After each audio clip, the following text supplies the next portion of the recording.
36-15টা।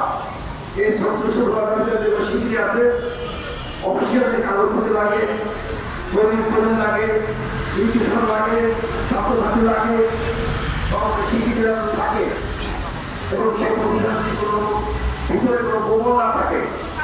তাছাড়া মনে করতে পারে সরকার পরিবর্তন হয়েছে, তাছাড়া মনে করে আগে সরকার প্রতিষ্ঠা করছিল, এখন 3000 মানে 3000 লোক 3600 নাই হয় হোক ওদের এমপিওটা নেই, এই এমপিও মনে হয় আপনারা তোমাদের করে দেয়।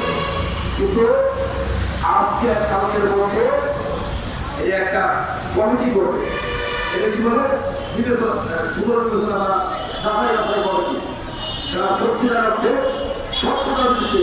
কালকে আমাদের যোগাযোগ ছিল রাজনীতি দল গঠন ভাই বাসুদের সহসভাপতি সহ যে যাচাই বাছাই করার আগে আমাদের ভুলগুলো সংশোধন করবে, কিন্তু আমাদের ভুল করবে না, আমাদের বার্তা দেয় যে প্রতিষ্ঠানগুলো সত্যিকার অর্থে নিয়মিত পাল্টানো হয়, নিয়মিত পরীক্ষা হয়, সেই প্রতিষ্ঠানগুলো অবশ্যই একটু আওতা আসতে হবে। প্রথমত স্বীকৃতির সময় অনেক সংকট হবে, সময় কখনো কখনো এমপিওর সময় সম্পদে আগামী 3 বছরের মধ্যে সকল শর্ত পূর্ণ করে এমপিও পুনর্বিবেচনা হবে, অন্যথা এমপিও স্থগিত করা হবে। আমি বলি আইন তো মানুষের জন্য, আইনের জন্য মানুষ না, মানুষের প্রেরণিত সংবিধান রচিত হয়েছে রাষ্ট্র, আবার সেই সংবিধান তো বারবার বিভিন্ন সরকার পরিবর্তন করেছে। আমি বলি এমপিও নীতি বানাও, স্বীকৃতি দাও, এমপিও দাও, স্বীকৃতি পাবে, স্বীকৃতি পাওয়ার 3 বছরের মধ্যে এমপিও দিতে হবে এবং এর জন্য কোনো দরখাস্ত করতে হবে না। প্রতি অর্থ বছরের পরে সে সরকার থেকে জানবে, বোর্ডের থেকে জানবে, যেখানে শিক্ষা প্রতিষ্ঠান আছে সে প্রতিষ্ঠানগুলোকে একটু দিবে।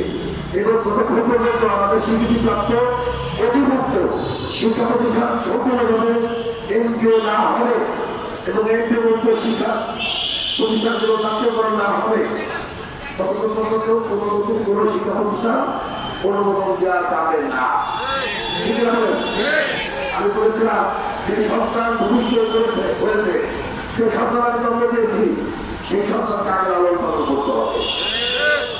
আপনারে সরকার কি কালা হবে না, দেখা হবে না, কেউ হবে, পরবর্তী সরকার হতে পারে, নাও হতে পারে, তাই না?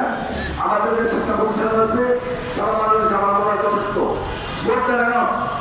এখন এই প্রতিষ্ঠানগুলোকে তাদের সত্যিকার অর্থে সুশিক্ষিত জাতি করার কাজ করে, তাদের শিক্ষকদের পেটে খাওয়া দরকার, শিক্ষকদের চাকরি নিরাপত্তা দরকার, শিক্ষকদের সামাজিক মর্যাদা বৃদ্ধি করা দরকার। আর সামাজিক মর্যাদা বৃদ্ধির জন্য, চাকরির নিরাপত্তার জন্য আমাদের দরকার এমপিও এবং স্বীকৃতিপ্রাপ্ত সকল শিক্ষা প্রতিষ্ঠানকে মুক্তিপত্র সহ চাকরি জাতীয়করণ।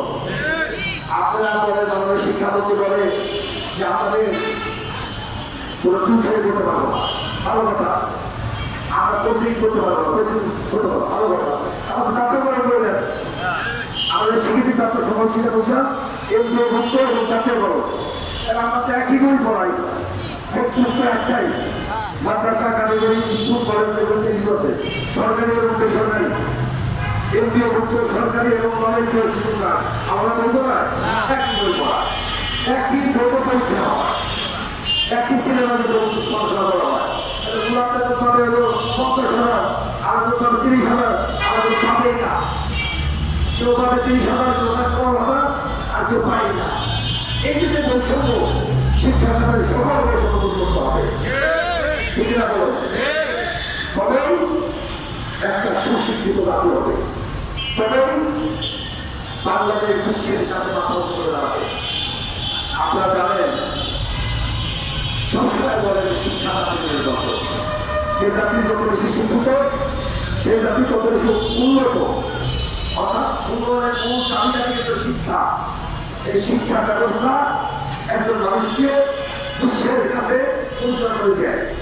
বিশ্বের কোন কোন সেক্টরে মানে আমাদের দুর্বল আছে, সেই দুর্বলতাকে আমরা পুষিয়ে দিতে পারি আমাদের মেধা দিয়ে, আমাদের বুদ্ধি দিয়ে। আর সেই মেধা প্রতিষ্ঠানে তারা শিক্ষকরা, শিক্ষকরা তো খাবারে না পায়, তারা তো পুষ্টিকর খাবার না খাইতে পারে, ছেলেমেয়েদের কি করাবে? আমি বক্তব্য এটা করলাম